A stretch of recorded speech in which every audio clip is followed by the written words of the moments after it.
బిర్యానీ తినాలని ఉన్నప్పుడు టైం లేనప్పుడు ఇలా చికెన్ పలావ్ చేసుకోండి. తొందరగా అయిపోతుంది. బిర్యానీ తిన్న ఫీలింగ్ ఉంటుంది. చాలా టేస్టీగా ఉంటుంది. ముందుగా అయితే 2 కప్పుల బియ్యాన్ని తీసుకొని మంచిగా వాష్ చేసుకొని ఒక అర్ధగంట సేపు అయితే పక్కన పెట్టుకోవాలి. తర్వాత చికెన్ తీసుకొని 2-3 టైమ్స్ చికెన్ వాష్ చేసుకున్నాక ఒక అర్ధగంట సేపు చికెన్లో ఉప్పు వేసి నానబెట్టుకోండి. ఉప్పు వేయడం వల్ల చికెన్లో మనకైతే స్మూత్గా కుక్ అవుతుంది. సాల్ట్ వాటర్లో అర్ధగంట సేపు ఉంచితే తర్వాత వాటర్ తీసేసి చికెన్లోకి అయితే అల్లం, పసుపు, కొంచెం కారం, ఉప్పు మీ కారం తగినట్టుగా కారం అయితే యాడ్ చేసుకొని తర్వాత కొంచెం గరం మసాలా, ధనియా పౌడరు, తర్వాత పెరుగు కూడా వేసుకోండి.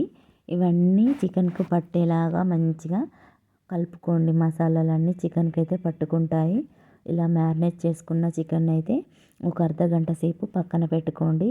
తర్వాత గ్యాస్ అంటించుకొని బాండీ పెట్టుకొని ఆయిల్ వేసుకోండి. కట్ చేసిన ఆనియన్స్, పచ్చిమిర్చి ఇందులో ఆయిల్లో వేసుకోండి. హీట్ అయ్యాక అవైతే మంచిగా వేగిపోయాక కొంచెం బ్రౌన్ కలర్ వచ్చాక ఇప్పుడైతే మనం బిర్యానీ ఫ్లేవర్స్ అయితే యాడ్ చేయాలి.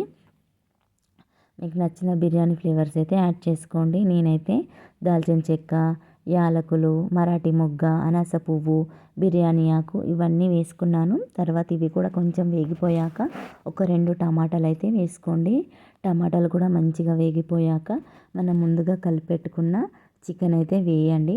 తర్వాత దీన్నైతే మంచిగా అవన్నీ మసాలాలన్నీ మిక్స్ అయ్యేలాగా కలుపుకోండి. తర్వాత ఒక అర్ధగంట సేపు ఒక 20 మినిట్స్ తర్వాత మనకైతే చికెన్ ఉడికిపోతుంది.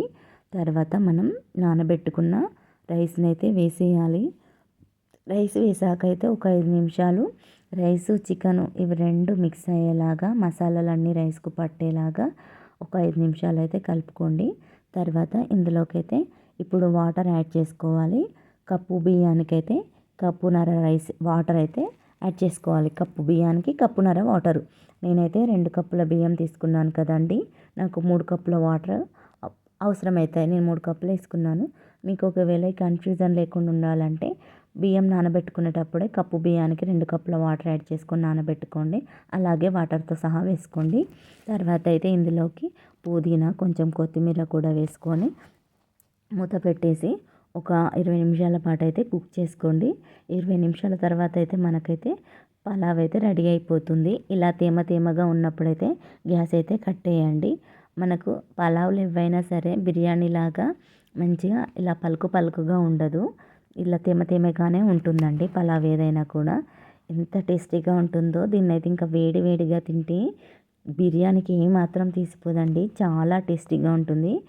బ్యాచిలర్స్ బ్రదర్స్ కూడా చేసుకోవచ్చు ఈజీగా. ఒకసారి ట్రై చేయండి, బాగుంటుంది.